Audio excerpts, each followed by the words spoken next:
নমস্কার বন্ধুরা, আজকে আবার এসে গেছি নতুন একটা রেসিপি নিয়ে।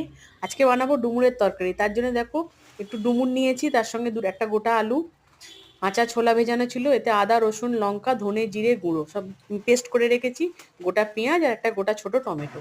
চলো এবার স্টার্ট করি। কড়ায় তেজপাতা শুকনো লঙ্কা দিয়ে দুপলা মতো তেল দিয়ে দিয়েছি, একটু গোটা জিরে ফোড়ন দিলাম। এটা একটু লাল হয়ে গেলে এর মধ্যে পেঁয়াজ আর টমেটোটা একসাথে তুলে দেবো, দিয়ে অল্প একটু নাড়াচাড়া করে নিয়ে সামান্য একটু ব্রাউন কালার যখন এসে যাবে, তার মধ্যে এবার আলু আর ছোলাটা একসাথে দিয়ে দিচ্ছি, দিয়ে একসাথে নেড়ে নেব। এটাকে মাখিয়ে নিলাম যাতে ভালোভাবে একটার সাথে একটা গায়ে মিশিয়ে যায়।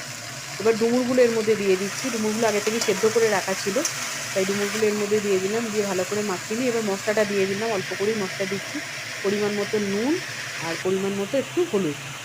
ঝালটা তোমরা যে যার মতো করেই ভেবে দেবে যতটা ঝাল খাও। আমি যেহেতু লঙ্কা বাটা রয়েছে তাই লঙ্কা গুঁড়ো আর দিলাম না, অল্প ধনে গুঁড়ো অল্প জিরে গুঁড়ো, বাটাতেও রয়েছে আবার গুঁড়োও দিলাম। দিয়ে ওটা মাখিয়ে নিয়ে তার মধ্যে বাটনা ধোয়া জলটা দিয়ে দিচ্ছি, দিয়ে এবার ভালো করে ওটাকে মিশিয়ে দেবো, দিয়ে দেখবো যে কতটা সেদ্ধ হয়েছে কিনা। দেখো অলমোস্ট হয়ে গেছে। তাতে এবার নামানোর সময় এখানে দুপলা তেল দিলাম, সর্ষের তেল, একটু ঘি আর একটু গরম মশলা দিয়ে ভালো করে মাখিয়ে নিয়ে একটু ফুটে গেলে নামিয়ে নিয়েছি। কেমন লাগলো রেসিপিটা জানিও।